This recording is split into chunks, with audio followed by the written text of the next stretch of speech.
Oh, hello again. I've got this story. It's set in Scotland and it is called Oh, What a Pickle. And I hope you enjoy it. It's again very different. Uh, oh, what a pickle. It felt good to be back. I'd been working abroad on a 4-year contract. Now I was home and able to pop into the Panmure Arms for a welcome pint. Harry, the landlord, greeted me like a long lost friend I was and poured me a beer. I took my seat with the regulars and caught up with the news when in came a regular I'd not met before. He was stocky, broad, and had a face like a road map, and the scars on his face. I whispered under my breath, "Who the heck is this?" "That's Big Gary," said Jamie. Big Gary went to the far end of the bar and plonked himself onto the stool. Without a word being said, Harry, the landlord, placed a pint in front of him. "Watch this. This is the best bit," said Jamie. Big Gary removed his false eye and placed it on the bar so it looked towards everyone. That's Big Gary's way of saying, "Do not disturb." It was believed by the village that Big Gary had been a Glaswegian gang member, hence the scars and the one eye. He had decided to come to our village for a quiet life. At least that was the hope of everyone. One Saturday night, Harry came round with a hat. "Would you like to make a donation?" "For who?" said Jamie. "For tonight's entertainment." "And who is it?" "Take my word for it, it'll blow your mind." Intrigued, I tossed in a couple of quid, and so did Jamie. Eventually, Tam turned up with a little cage, and the entertainment began.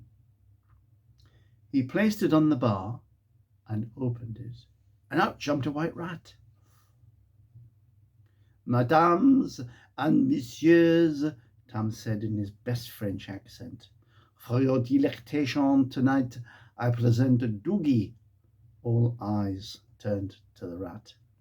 "If you please, landlord." "Oh, aye," said Harry, and he picked up the pickled onion jar.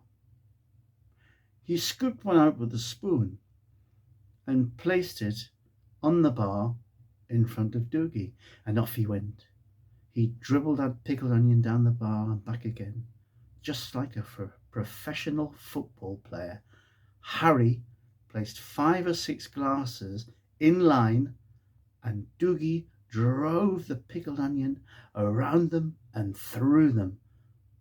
Doogie stopped every minute or two to get his bearings and probably his breath. He studied Big Gary and the false eye and squeaked at him. Then Doogie spun around and did it all again. It was quite a sight. The crowded bar were astounded. No one had ever seen anything like it. Eventually, with one last kick, Doogie had had enough and retired back to his box. There was a loud cheer, and everyone returned to their seats. "How long did it take to train him, Tam?" "I didn't. Me and Doogie were sitting on the sofa watching football. I'd left a couple of pickled onions on my plate, and I got up to get a beer from the fridge. When I got back, he was kicking the onion about like a professional."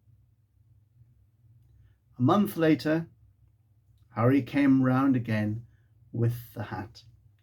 "Would you like to donate to tonight's entertainment?" "Is it Doogie?"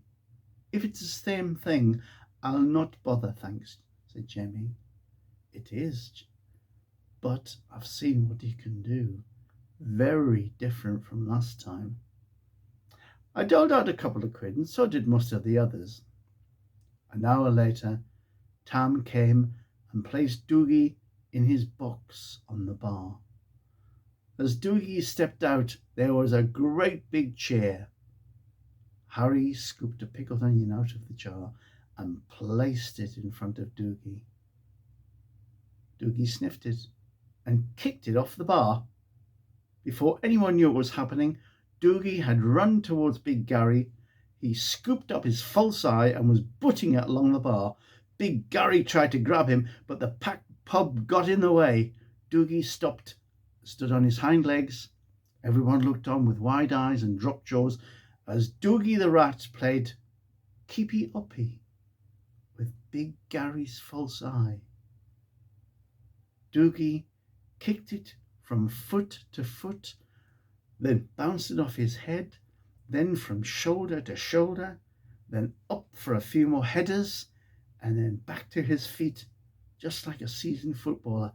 Everyone except Big Gary gave a loud cheer of appreciation. Doogie carried on with a few more bounces, and then he turned and with an almighty kick lobbed the eye so high it nearly touched the ceiling.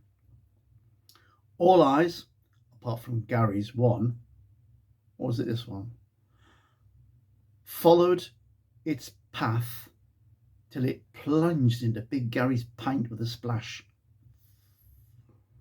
There was such a cheer for that well-aimed kick. Doogie stared at Gary and gave him a loud squeak, maybe as an act of defiance, as if to say, "Up yours," then turned its back on him and calmly walked back into his box.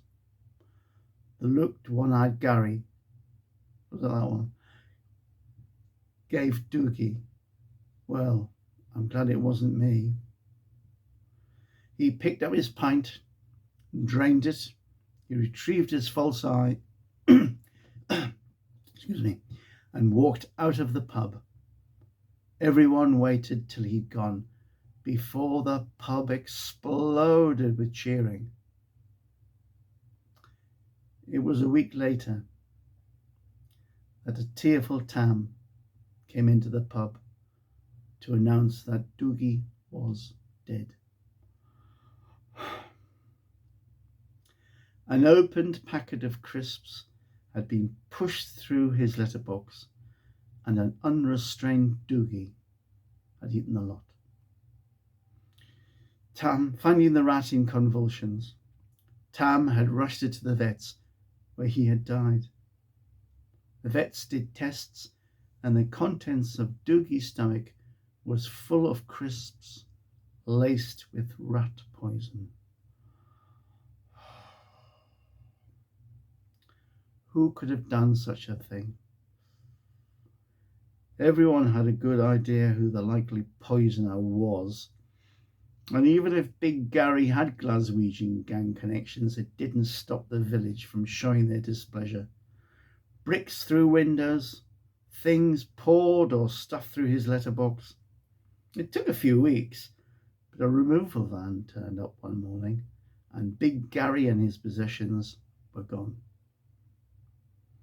Harry had a whip round for a commemorative plaque for outside the pub. It reads, "Doogie the Rat, one of the finest footballers Scotland ever produced, performed here.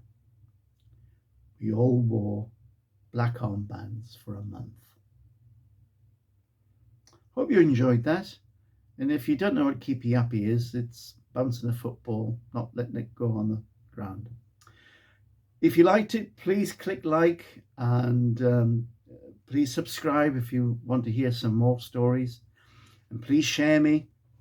I'd love to be passed around many bodies. This story has a sequel. I have got the next sequel. I've got the next story in this saga. It's called Straight On Till Morning. and I'll put it up, eventually put it up. But please, hope you've enjoyed them, and thank you very much for listening. Bye bye now.